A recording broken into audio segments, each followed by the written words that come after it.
Assalamualaikum viewers, I am Mahian Jalil. Welcome to my channel. Today I want to share with you how can I change my name in Facebook. So let's get started.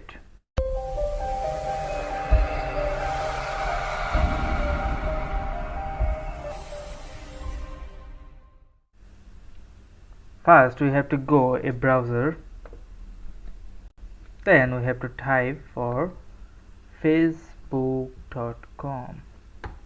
Okay, then we have come to our profile. After that we have to go settings, then settings. Here you can see the name.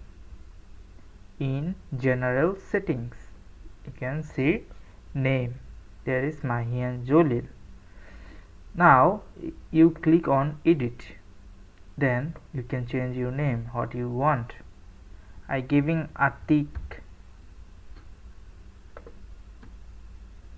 Yeah, boy. Okay, then I tap on review change. Here Atik. Then I have to give out my password. Okay, I am giving it. It's changed. You can see it's Atik. Let me go profile.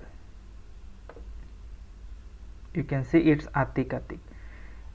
This is an easy process to change Facebook name. So that's it. Thanks for watching my video. If you like this video, please click on like, comment and share with your friends and family. So if you are interested, then please subscribe to my channel and press the bell icon for more updates.